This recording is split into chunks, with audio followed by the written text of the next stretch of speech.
I cannot believe I'd never seen or heard anything of Initiative Handarbeit until one of you mentioned it in the comments recently. Wow, I went straight down that rabbit hole. Their site is packed with amazing free sewing patterns. You have to check them out. I'm already planning to sew several here on the channel, and today we're starting with the Lilli Pajama set. We'll begin with the top, which features a very unique collar construction and a beautifully clean facing finish for those front buttons. Then we'll move on to the pants, which have a simple elastic waist. They're super easy to sew, perfect if you're newer to garment sewing or you just want a quick, satisfying project. The patterns are available on the Initiative Handarbeit website. It's in German, but your browser can translate everything into your preferred language with no problem. For my version, I'm using a quilting cotton from Connecting Threads, the Wild Daisies in Dusty Aqua. It's soft, cute, and perfect for pajamas. So download the free patterns, grab your fabric, and let's jump right into this sew along.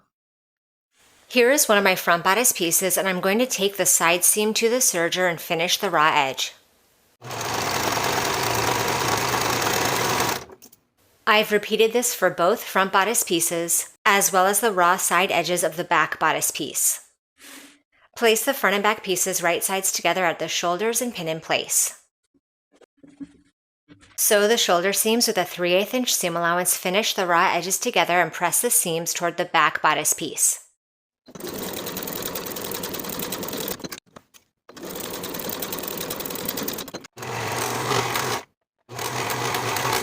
With the front and back pieces still right sides together, pin the side seams. Sew both side seams at 3/8 of an inch and press the seams open. Here is one of my sleeve pieces, and I've gone ahead and finished those raw side edges for both sleeves. Now I'm going to fold this sleeve piece in half right sides together and pin the seam. Sew at 3/8 of an inch and press the seam open. Now for the sleeve hem, we're going to fold the bottom raw edge to the wrong side twice. First by 1/4 of an inch, then once more by 1 inch all the way around. Then I'll edge stitch close to the upper inner fold all the way around. Repeat for both sleeves. Then we can place our sleeves into the bodice armholes. I'll turn my sleeve right side out and place it inside the bodice, which is wrong side out, aligning the seams as well as the notches, and pin in place.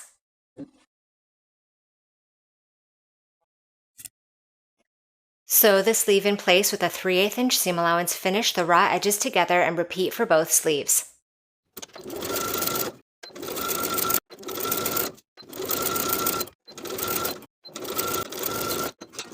Here is one of my collar stand pieces. I'm going to press the top curved edge to the wrong side by 3/8 of an inch.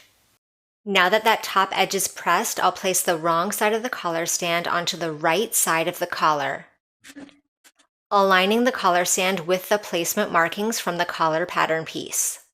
Pin along the folded edge. Then we'll edge stitch that folded edge in place. You can also choose to baste along the bottom.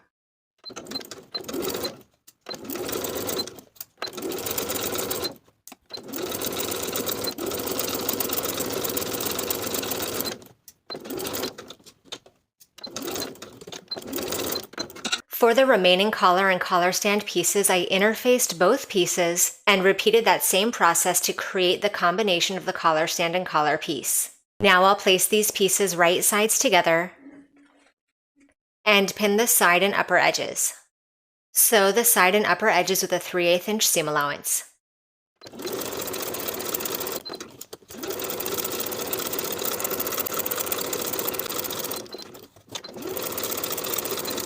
Trim the seam allowances and the upper corners. Turn the collar right side out and give it a good press. Now we can start attaching the collar to the neckline. I'm going to start by attaching the interfaced layer of the collar only, placing it right sides together with the center back and pinning in place. I'll also match the outer edges of the collar with the notches transferred to the front bodice piece.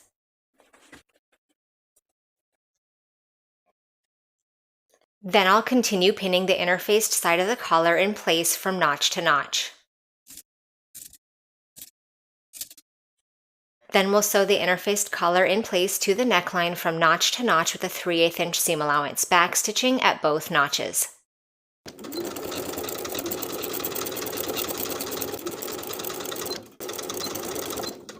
Now that we've attached one side of the collar and we backstitched at both notches, we're going to use sharp scissors to clip further into that notch to the end of the stitching line and not beyond. This will allow that fabric to open up as we create the placket. For the opposite unsewn side of the collar, press that bottom raw edge to the wrong side by 1/4 inch.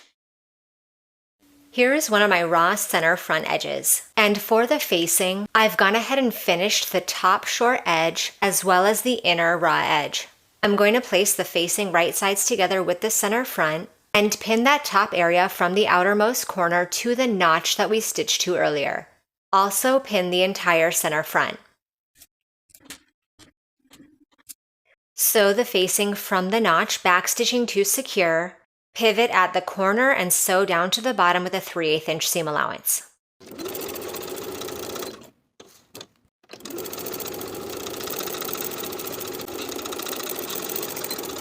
Then, just as we did at the notch previously on the other side of the facing, we're going to use sharp scissors to clip into the facing at the notch to the stitching line and not beyond.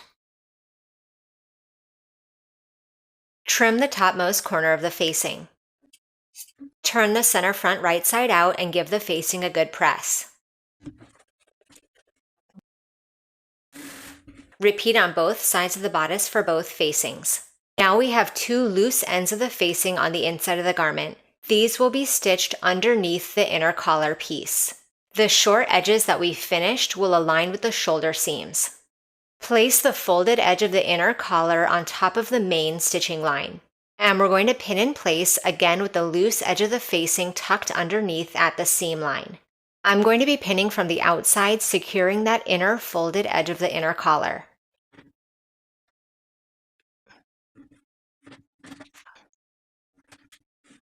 Now that collar seam is completely pinned from the outside, along the neckline there should be no raw edges, as the inner folded edge is caught in the pinning and that upper raw edge of the facing is also tucked underneath the folded edge of the inner collar and pinned in place in between the materials. From the front of the collar, I'm going to stitch in the ditch of the main collar seam, from notch to notch.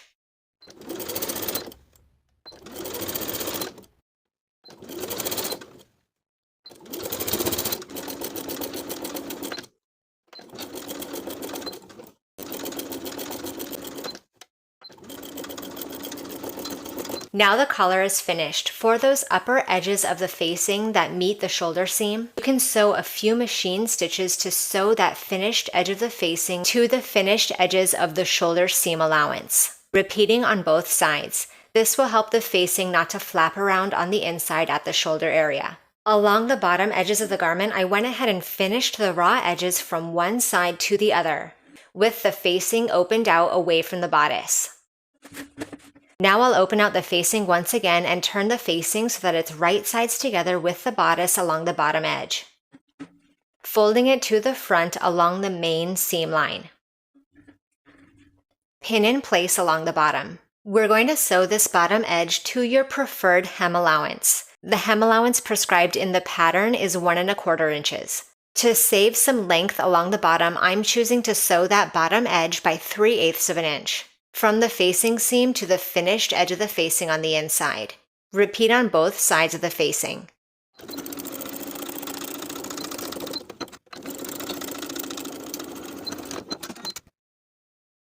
Trim those bottommost corners.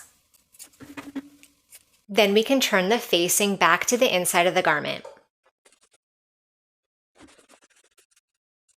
Give the bottom edges of the facings a good press, as well as continuing to press the bottom edge of the garment to the wrong side by your hem allowance. I'm pressing my bottom edge to the wrong side by 3/8 of an inch.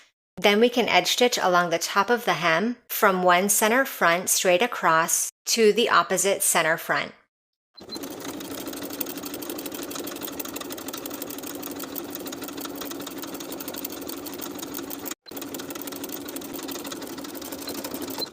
I've marked my buttonhole placement from the pattern piece onto one side of my center front. Now I'll sew my buttonholes in place. Sew your buttons in place across from their buttonholes. Now the top is complete. Now we'll create the pants. Place one set of front and back pieces right sides together and pin the outer edge. Then we'll sew this outer edge from top to bottom with a 3/8 inch seam allowance. Finish the raw edges together and press the seam toward the back.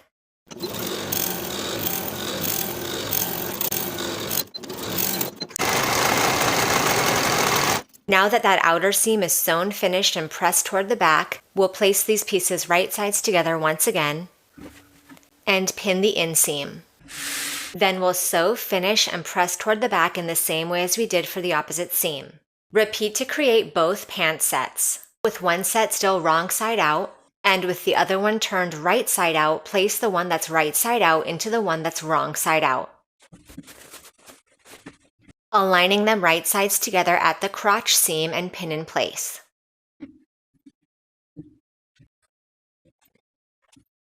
Sew the crotch seam with a 3/8 inch seam allowance, finish the raw edges, and press to one side.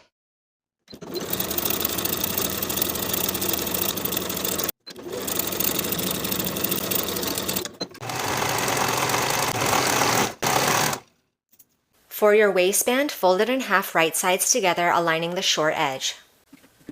Sew the short edge with a 3/8 inch seam allowance and press the seam open. Then we'll fold it in half the long way, wrong sides together. The seam in the waistband designates the center back, and I'll place a pin across from it to designate the center front. Now I'll align the center front and center back with the top of my pants and pin in place, right sides together. Then continue pinning the raw edge of the waistband to the top of the pant all the way around. Once you have the waistband pinned all the way around, we're going to sew around the circle with a 3/8 inch seam allowance. Leave a gap in your stitches of about 1.5 inches around the center back so that we can insert the elastic.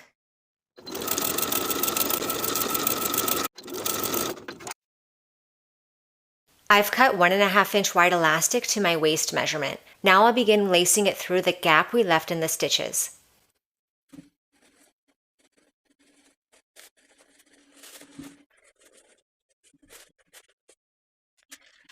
Then we'll place the two short edges of the elastic to meet and zigzag the edges together to attach.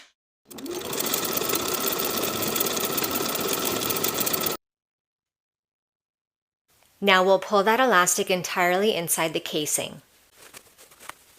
Sew closed the gap in the stitches, then finish the seam all the way around.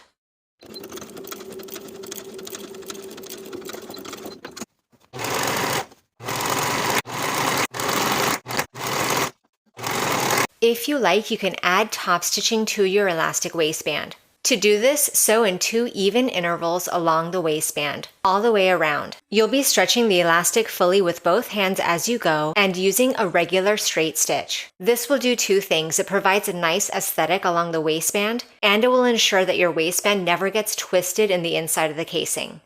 Try on your pants and decide your hem width. I'm going to go with a 1-inch hem. I'm first going to press up that bottom raw edge to the wrong side by 1/4 inch. Then I'll press that bottom edge once more to the wrong side by an additional 3/4 inch. Then I'll edge stitch along that upper inner fold all the way around to complete the hem. Repeat for both pant legs. And now the pants are complete. Thank you for watching this sew along. Subscribe for more full-length sewing tutorials, and I'll see you in the next video.